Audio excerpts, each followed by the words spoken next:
എൻ്റെ ഒരു നോമ്പ് ദിവസം എങ്ങനെയുണ്ടെന്ന് കണ്ടാലോ? അപ്പോൾ വായോ. രാവിലെ തന്നെ വീട്ടിൽ ക്ലീനിങ് പരിപാടിയൊക്കെ കഴിഞ്ഞ് ഞാൻ ഷോപ്പിലേക്ക് പോവുകയാണ്. ഒരു 3:30 ആയപ്പോൾ ഷോപ്പിൽ നിന്ന് ഇറങ്ങി കേട്ടോ. മോളെ അംഗനവാടിയിൽ നിന്ന് കൂട്ടിയിട്ട് വീട്ടിലേക്ക് പോകണം. കാരണം നോമ്പായതുകൊണ്ട് വീട്ടിൽ കുറച്ച് പണിയൊക്കെ ഉണ്ടാവുമല്ലോ. അപ്പോൾ കുറച്ച് നടക്കാനുണ്ട്. നല്ല വെയിലും കഴിഞ്ഞിട്ടോ. ഈ നോമ്പും പിടിച്ച് എങ്ങനെയാണ് നടന്നതെന്ന് എനിക്കറിയുള്ളൂ. കുറച്ചൊക്കെ മോള് നടന്ന് പിന്നെ എനിക്ക് പാവം തോന്നി ഞാൻ അവളെടുത്തിട്ടോ.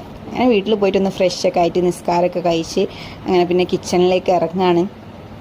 പത്തിരി ഉണ്ടാക്കാൻ വേണ്ടിയിട്ട് ഉമ്മ പരുത്തിയൊക്കെ വെച്ചിരുന്നു. അപ്പോൾ ഞാൻ പോയിട്ട് ജസ്റ്റ് ഒന്ന് ചുട്ടെടുത്ത് അങ്ങനെ അത് കഴിഞ്ഞ് പിന്നെ ഫിഷ് കറിയും ഫിഷ് ഫ്രൈയും ആണ് കേട്ടോ. അപ്പോൾ നമ്മൾ കഴിഞ്ഞ 2 വർഷമായിട്ട് നോമ്പിനൊക്കെ ലൈറ്റായിട്ടാണ് ഫുഡ് ഉണ്ടാക്കൽ.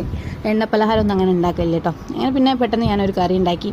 നമ്മൾ വീട്ടിൽ എന്തെങ്കിലും ഒന്ന് സ്പെഷ്യലായിട്ട്, അതായത് കറിയൊക്കെ വെക്കുകയാണെങ്കിൽ എന്തെങ്കിലും ഒന്ന് ടേസ്റ്റ് ചേഞ്ച് ആക്കി ഉണ്ടാക്കാൻ നോക്കിയാൽ അത് പറ്റാത്ത ആരെങ്കിലും നിങ്ങളുടെ വീട്ടിൽ. എന്നാൽ എൻ്റെ കെട്ടിയോൻ അങ്ങനെ കേട്ടോ.